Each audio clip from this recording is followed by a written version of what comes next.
They said the country would collapse, that democracy wouldn't last, that South Africa would be torn apart after apartheid ended.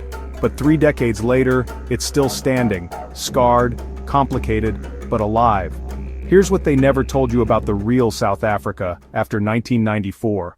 From the rise of Nelson Mandela to the fall of Jacob Zuma, from the birth of democracy to rolling blackouts and viral township beats, South Africa's story in the last 30 years is not what you think. This isn't just about politics, it's about survival, culture, hope, and a country still trying to figure out who it really is.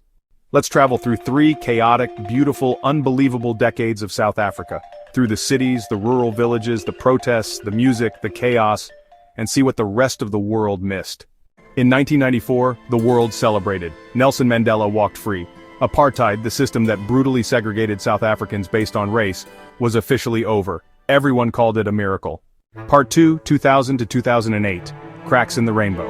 Enter Thabo Mbeki, Mandela's successor. Smart, academic, respected, but distant. While Mandela was shaking hands, Mbeki was reading policy briefs. His presidency starts with hope. There's infrastructure growth, debt reduction, and a booming black middle class starts to appear. But then, he does something shocking. Mbeki denies that HIV causes AIDS. Let that sink in. He calls it a Western narrative. He delays treatment. More than 300,000 people die from AIDS-related illnesses because of this delay, according to researchers. A generation is devastated, and people start questioning the government's priorities. Meanwhile, crime is rising, carjackings, armed robberies, home invasions. In Johannesburg, people start building electric fences, hiring private security, even creating gated communities to stay safe. Tourists still come for Table Mountain and safaris, but everyday life, it's tense. Part 3, 2009 to 2018, Zuma and the corruption era. If Mandela was dignity and Mbeki was brains, Jacob Zuma was pure chaos. He dances on stage, sings Umshini Wami, Bring Me My Machine Gun. Smiles a lot, but behind the scenes, it's a mess. Zuma gets hit with over 700 corruption charges. He survives scandal after scandal, even builds a massive mansion with taxpayer money, complete with a swimming pool labeled a fire safety feature. People protest. University students launch hash fees must fall, demanding affordable education. Workers strike. Miners are shot by police at Marikana in 2012, killed for demanding better pay. It's a national tragedy.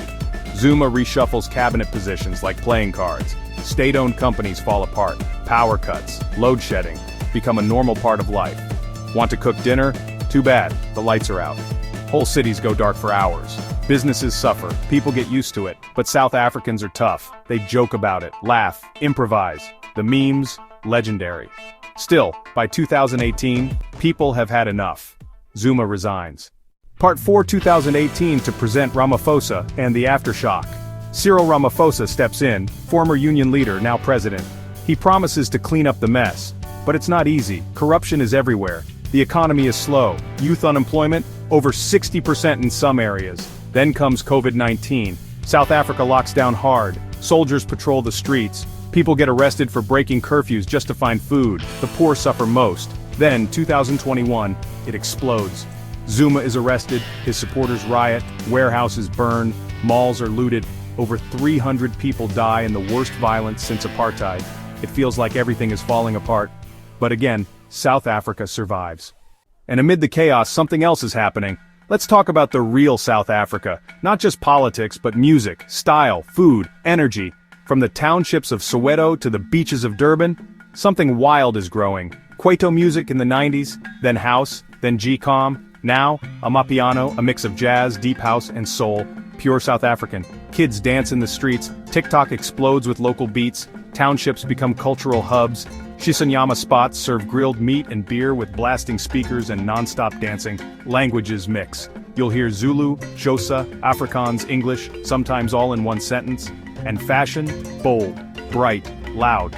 From township tailors to Paris Fashion Week, South Africa's look is unmistakable. Even during blackouts, people party. There's an unspoken rule: survive first, dance later. As a tourist, South Africa is heaven. Cape Town is stunning, safari drives, mind-blowing, wine country, perfect.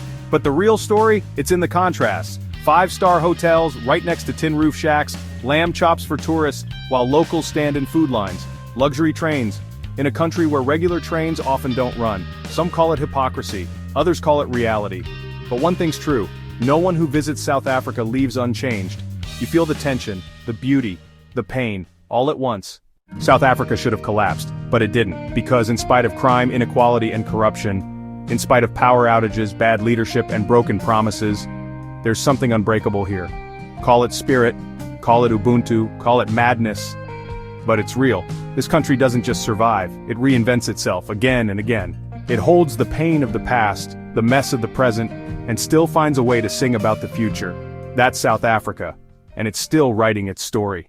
In 30 years, South Africa went from apartheid to democracy to dysfunction to resilience. It's not perfect, but it's real. A place where the past is everywhere. But the future, still wide open. The road is bumpy, the problems are big, but the heart, it's massive. And that's what makes South Africa unforgettable. If you enjoy our journey, please like and subscribe to our channel. And if you like our content and want to support me, you are welcome to buy me a coffee. The link is in the description box below.